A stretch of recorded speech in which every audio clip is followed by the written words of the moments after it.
All right, welcome everyone. We are Semblance of Sanity. I'm Caleb. I'm Jacob. And we're here for Legend of the Galactic Heroes, episode 22. All right, last episode we had ourselves a full-on massacre. Yeah, it was a little bit chilling. Not that we kind of would have expected it to necessarily go any other way, but man, wow, it really went bad. It escalated so quickly, and I am really upset if Jessica is actually dead. We didn't see a dead body though, so but she could. I would say it's like be. Yeah. It's like 90% probable that she's dead. Well, in a lot of cases, even though we didn't see a dead body, it kind of makes it more impactful that way because it's callous. It's you know, it's not just a number. There are individuals in there that we know, you know, that just died. And it wasn't just her. Right. It was a lot of other people as well. A lot. And it's literally a funeral pyre for the Alliance in a lot of ways. Yep. That regardless of whether or not the coup is completely stopped or Trunit takes advantage of this and, you know, changes things or Yang steps in and, you know, temporarily takes power or what have you, the Alliance as it was before is done. Yep. This is something that people will remember forever. It kind of reminds me in a very weird way, I'm not going to go into details, but of a specific event in Code Geass. Oh. That maybe... Oh, no, definitely. Like, Where basically the civilian kind of general perspective on things has been completely changed. And a very specific female character that becomes a martyr. But so here we are. And we'll probably switch back to the Empire for a little bit to deal with all the stuff that's going on over there. Yep. But because they're going to be assaulting the Geiersburg fortress, I believe is what it's called. I believe so, yeah. Yeah, basically the Braunschweig's current place of hideout. Yeah, the rebel force over here. And the rebel force, yeah, exactly. Yeah. So, oh boy. This is a big deal. Yeah. So, y'all, I am just constantly floored by how good this show is. So, without further ado, let's just jump right into it. All right, everyone, now be sure to go check out the reaction portion of the video in the description below, and then come back here for the discussion.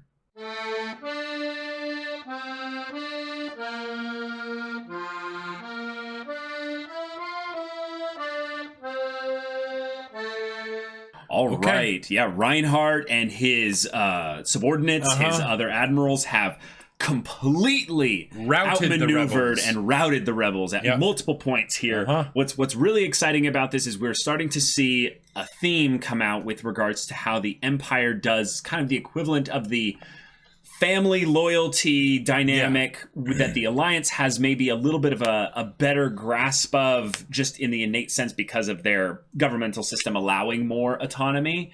But with regards to how Reinhard specifically has his squad being given a lot of autonomy and trust by saying, like, here's your duty, your task, handle it, means that they're not going to handle things in the exact way that Reinhard wants. However, he then can trust that they're able to make a decision that is based on the belief he's put in them. Right. Like the instance with Ruental withdrawing. Yep. Like and he's like, he passed the buck on to me, and it's like, well, darn, how can we take advantage of that? Right, but Reinhard was still able to trust that you did your best given the circumstances, and that's still substantial, you know. Like there's a reason I have you in command of your fleet, you know.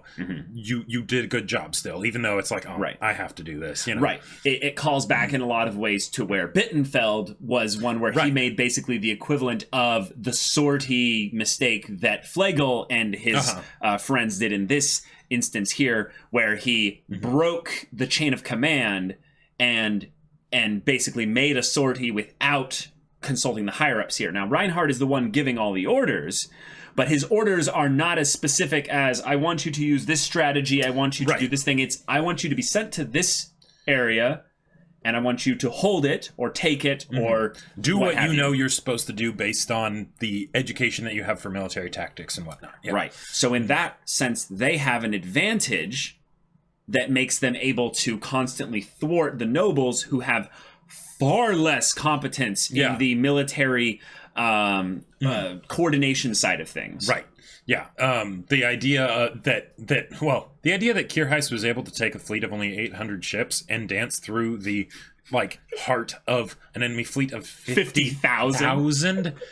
That speaks volumes to the level of incompetence of the enemy fleet, right? Right. And the fact that they don't know how to work together, right? Because even if say Geiersburg's ships are super fast and nimble and maneuverable, you'd think that with coordinated fire with 50,000 half of those ships would be gone in a second, right? Or at the very least, you could just be all right, make it so that you just shoot everywhere around them so that they can't get away, and then just fish in a barrel, kill them, because it's Geiersburg, it's the leader, so it's a high enough priority to warrant that kind of stuff. Right. I think what would be something that they could have brought up was basically that Geiersburg planned around the idea of them being incompetent, thus doing this, but also in preparation for potential competent reactions with regards to this, he maneuvered his ships in such a way in that they would have to commit to friendly fire in order to actually do serious damage to Geiersburg's small little fleet.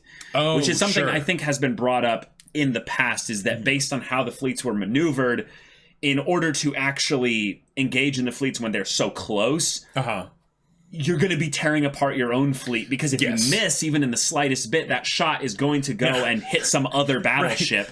Yeah, and it's the Mass Effect, scene of the, what is, Newton's, law that an object in motion will stay in motion, sir, unless acted on by an outside force. That's right.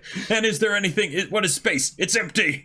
So for the most part, space is empty. So you fire this weapon, you are ruining somebody's day somewhere, sometime. Yes, exactly.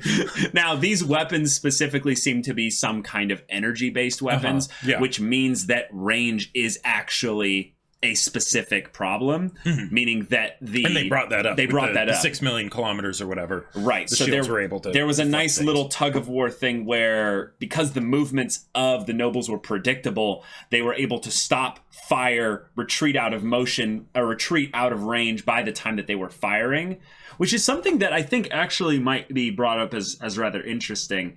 There is a clear kind of point of tactics being used by Reinhard's crew and admirals and such that the nobles aren't using. Right. However, it's something that is way more impactful than I thought it would be, because Yang brings up the point of how if you want to win, just outnumber the enemy 6-1, and it doesn't really matter how tactical that number of 6-1 is. Right. You can just overwhelm someone with large enough numbers and you'll just win the fight.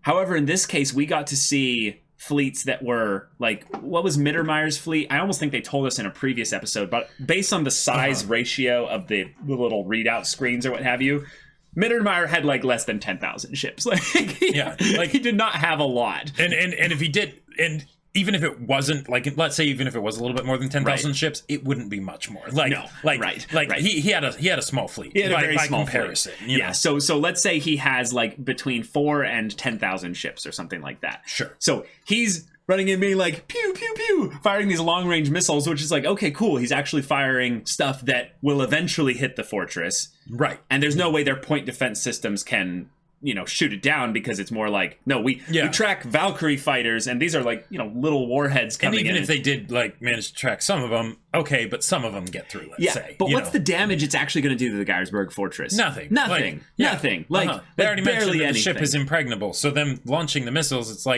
that's nice. But again, it's the idea of, we're taunting you by saying, we're attacking you and you're not attacking back. We can do this all day. Just so this will be a lot of fun, And they're we cannot stand for this. Our honor. There are battles in history where once cannons and, I would say, ships in the Navy side of things became kind of the dominant force with regards to how, because planes hadn't been invented yet. Right. It was basically the moments where a fortress, a redoubt, or something would have to basically go inert while a bombardment would happen. And the bombardment would last for days sometimes. And it's just, they'll run out of ammo eventually. Right. And they would just have to wait. and just hope that, they had enough basically hard tack and just stuff to just, because last what they this. certainly weren't going to do is sortie out of the fortress. See, that's the dumbest thing you could do. There's this idea that when you have walls, they can't get to you. Right. So when you leave the walls, it's like there's no point in having the fortress anymore, except that maybe you have a place to retreat to. Which is a good point. That is a good point, and there could be, depending on the circumstances of the fortress. Right. Granted, it has the guns, the defense system, so you don't really need to sortie out. But if you did, to sort of make sure that they didn't get too close to the fortress, I could see that. Right. And I would I would definitely see the equivalent of basically what they do in Star Wars, which is we don't sortie out Star Destroyers from the Death Star because well, we can't, for one. But having a good fighter system of, smaller ships that can then keep an operating range so there'd be no landing craft, I would say be the main reason why you would sortie out. But in this case, no, we're just seeing that Braunschweig, Littenheim, this whole thing was doomed to fail by the fact that they did not appoint Merkatz as supreme commander of their fleets. Because if they had, what we saw here was that Merkatz was able to completely stop the advancement of the admirals coming in here who are the farthest ahead.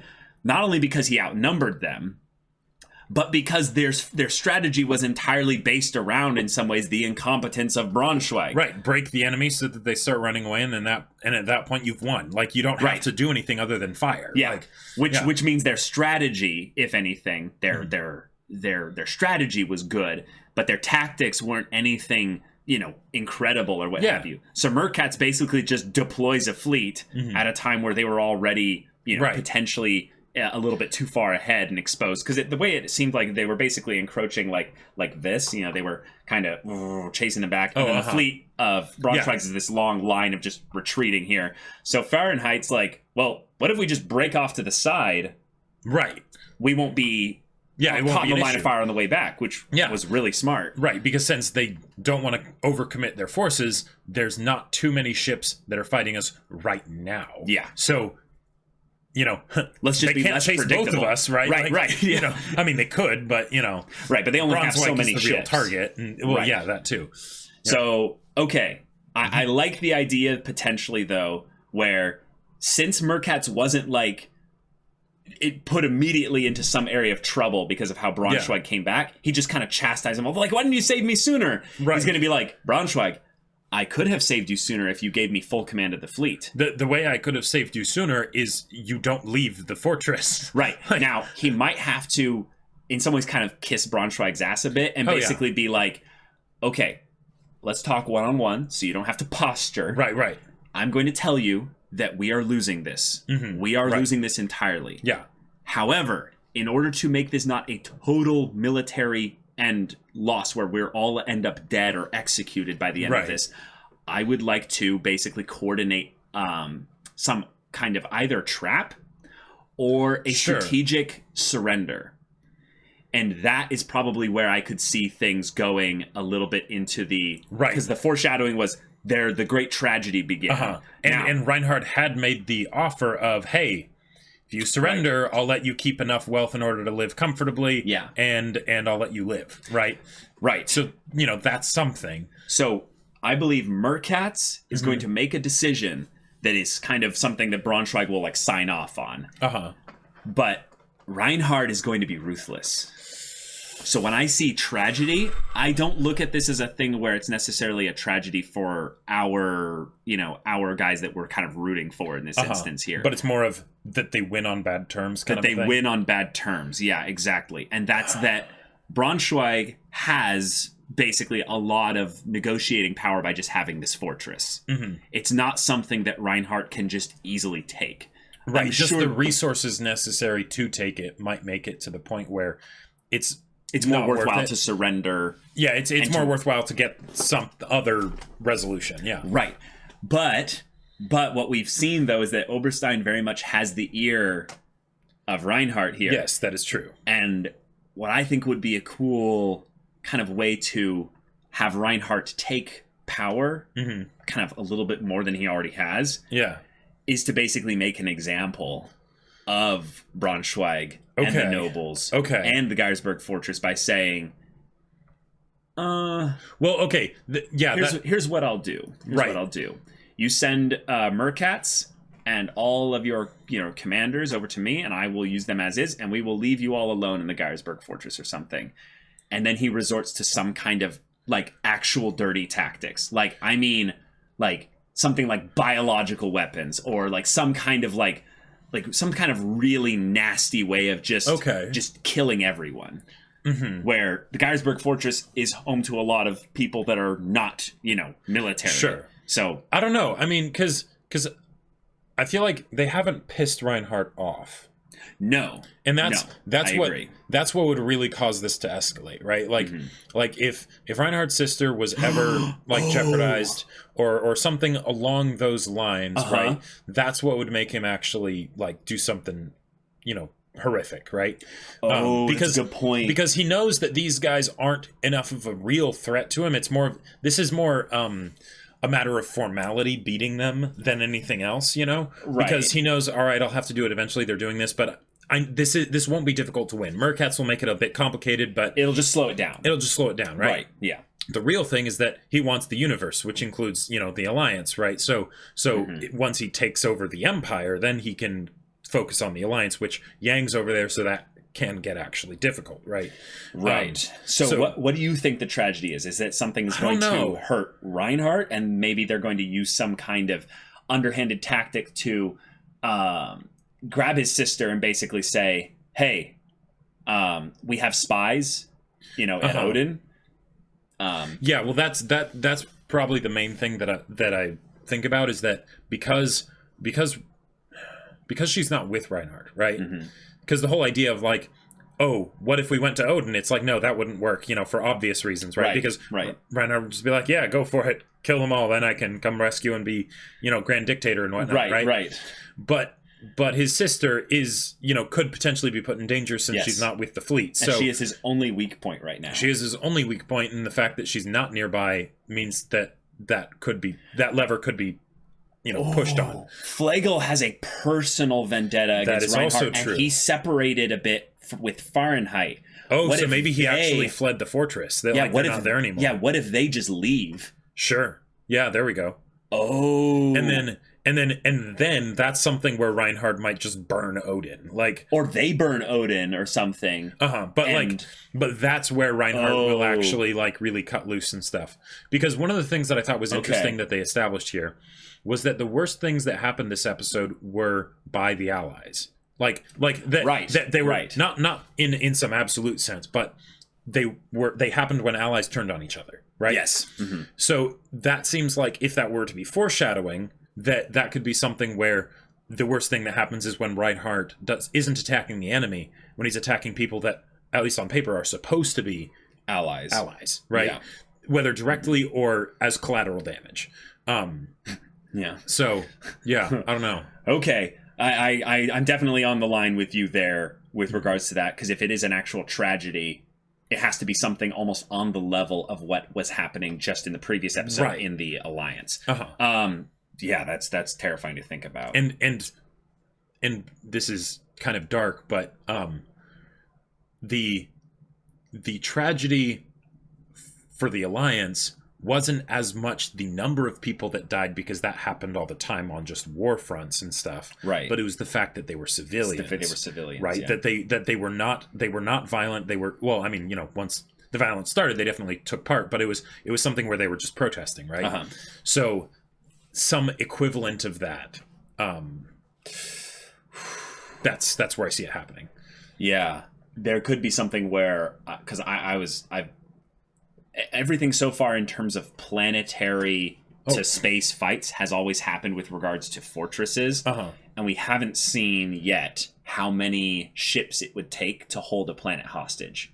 That's true. I could definitely see Flegel being the one that basically goes a little bit on an area of autonomy here, because I want to bring up that theme with regards to autonomy, loyalty, courage, recklessness, all that was very much explored in this episode, by having Flegel basically be the one where it's like, Braunschweig, my uncle, Is he cousin? Are they cousins? He's the nephew of Braunschweig, I believe. Right. So yeah, Braunschweig is his uncle then. Yeah. So it's like, Uncle, I'm going to do something that'll be helpful for you, and they basically unleash the beast of Reinhard, awaken the giant and all that. Yeah, all that nasty stuff. What were you going to say? So there was something else that happened in this episode that feels like it's on the nose, pointing at the whole tragedy thing. Kierheis. Yeah. Oh, yeah. Nice people don't tend to survive that long. And then they talk about a tragedy that happens. It's like, really? Okay. Kierheis is also there. And that is the one potential other thing that could push Reinhardt to the point where he does something crazy. That's true. Not just because he's pissed that Kierheis would be dead, but because Kierheis wouldn't be there to rein him in. Yep. And they had established, and because of the timing of this, this is what's making me think that it's probably going to be something like this, because very recently, we had Reinhardt's own staff, his subordinates, talking about, oh wow, Reinhardt really does have a ruthless side. Okay, that I wouldn't want to piss him off, right? Right. So, yeah, scary. Scary. I could definitely see that being it, and that also seems like something that could very easily be spoiled by a next episode kind of a thing. Okay, loyalty. This was something that was brought up multiple times in the episode, and then Merkatz had his amazing monologue. Yeah, geez, Merkatz.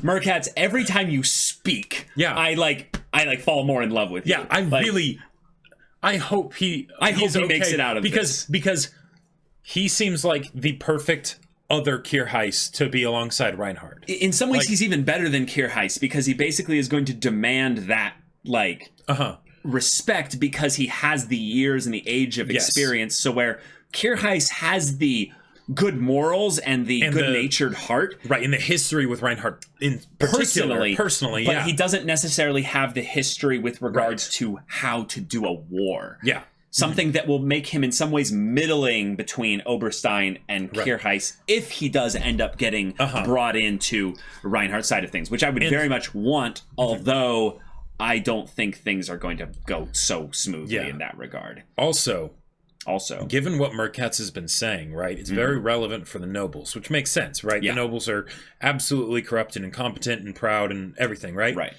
But if you think about it from a meta perspective of the show, there's a fair amount of time that's being used for that. How do you make that not just be for the nobles, since they're pretty much done now, right? Sure. Well, what if it also ends up applying to Reinhard? Not necessarily to the same degree, right? Yeah. To the same extreme.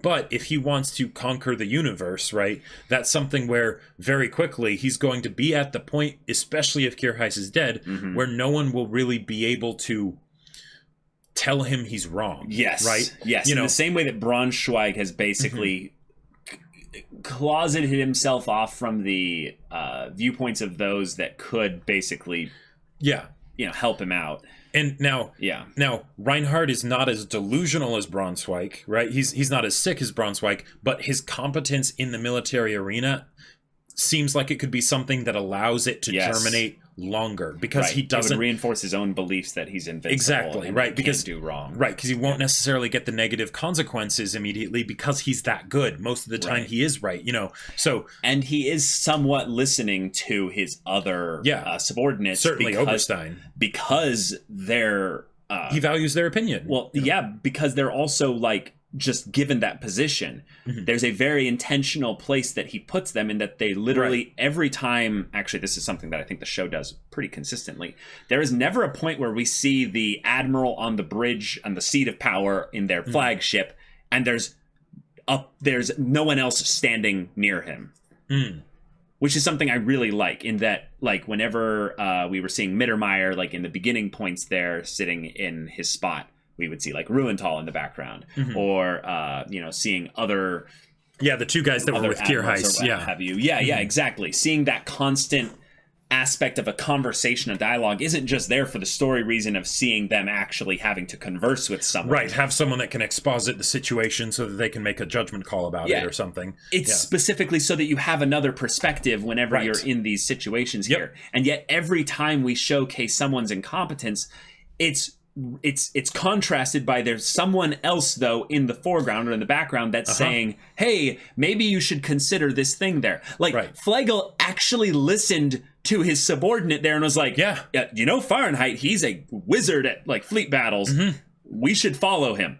Okay, make it so. And I was like, dude, you're actually like listening to someone else's ideas. This is now. Why couldn't you listen to Merkatz? Right. In some ways, I have to assume. I have to assume that we're seeing that little aspect of loyalty being something that is used primarily for selfish interests here within regards to when you see Merkatz doing a thing, it's something where, he's not showing me loyalty. Right. He is not showing his loyalty to the cause. Therefore, I disregard everything he says. Well, and also he's got the ear of Braunschweig. You know, from Flegel's perspective, he's above me, and I might not like that, so I want to prove him wrong. Right. Whereas in the situation with Fahrenheit, it's I'm about to die probably.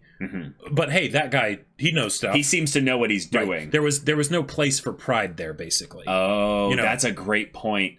Yeah, pride is something where people are maybe substituting loyalty a bit for that as well. And what they're doing feeds my pride, therefore they're being loyal. Right. Oh, yeah. Yeah. I've got to say, this is probably one of the things that as a word, it triggers me quite a bit, because what it means in some ways is how able or how willing is the person to let them be manipulated by to override their own judgment, basically. Right. Yeah. So there was all these moments where you're basically like, you guys are showing great loyalty. It's that no. Lemmings are loyal to each other in a sense, but that doesn't necessarily mean you should do what they do. Yeah, exactly. Exactly. Oh, man. Now, the other aspect, though, courage, the idea that they constantly were pointing out that Merkatz is not courageous. He is a coward in this case here. Everything was to the contrary with regards to how the nobles acted with courage, because the minute the conflict got a little bit difficult, rather than relying on any level of training that they do have with regards to fleet combat, they go into full retreat because, you know. Well, or at least hopefully they go into full retreat. Well, they kind of did in this case here. Yes. Rather than, which is something I would have liked to see. Maybe there's something about where it's because there's an omnidirectional movement aspect with regards to space. There's no up, down, left. You know, it's all just based on where the fleets are positioned. There's no gravity or what have you. I wonder when they're in full retreat, do they actually have to turn their ships 180 degrees? It doesn't seem like it, because they've shown that the ships can just go in reverse. Right. Maybe for full retreat, it's better if they turn around. But maybe they can't move laterally. Yeah, that is one of the things that they have shown, though, is that the ships have to be aligned with the gunfire. It's not some... Yes. Like one of the things that they would do in Star Wars is it was like, you've got all the turrets that are just lining a ship, right? And then you point the turrets wherever you're pointing them, right? Whereas in this, it's like, no, the fleet actually has to be pointed in a direction. Right. And then they maybe have an arc that they can fire within. Right. Yeah. But it's not something where they can then fire if they're moving completely in reverse. So you would only have minimal fire in that case there. So what I was wondering is, like, Fahrenheit might have actually the best idea is that have the whole fleet move laterally and just decimate one of the fleets that's attacking their flank. And especially even if since they're not going to be focusing on you because you're not the priority target. Even if what that would do is give them more positional power to basically attack you as you're retreating with the other fleets, you would basically break down the number of ships that are having free reign to fire at you by like at least like a third or more. Now so, there would be fewer of your ships in order for them to fire at, but, you know, it's still something where it's dividing the enemy. Yeah, and you still have the numbers advantage with regards to any of the fleets themselves. So one of the other things I wanted to bring up with loyalty is that there's this idea of autonomy. And I would say, while autonomy is something that you want to be given given within the context of an overarching strategy, it was the autonomy of someone like Fahrenheit that led to probably their fleets being completely okay. Right. Whereas Braunschweig basically was just like, oh, everyone retreat. This is what we're doing. I'm interested to see where that comes into play for those that have supreme positions of power like Reinhard. How much in some ways they create any kind of system or order independent of them that they kind of have loyalty to. Like in some ways what Oberstein and Kierheis represent. Like, I won't violate those two kind of talking, kind of the consciences, angels on the shoulders, angel and demon kind of thing. Yeah, right. Yeah.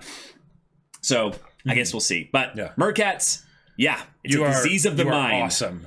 I just love that. They're disease of the mind, and it's something that's going on for centuries, and we can almost consider them victims. That right there was a moment where I was like, Merkatz, you're going to have me scratching my head for the next, like, 2 or 3 weeks about that one. This is I don't know about that. I don't entirely agree. Right, because on the one hand they are, but they're still making the decisions, and, like, the fact that he's not blaming Braunschweig when Braunschweig has, one, threatened his family, but also put him in situations where he could die, and then when he does all of this to get him on his side, he doesn't even listen to the advice that he gives. It's like, right, at what point does does it lead to some kind of division within their own ranks, or is Merkatz basically saying, hey, I honor the position, which is like that's loyalty right there.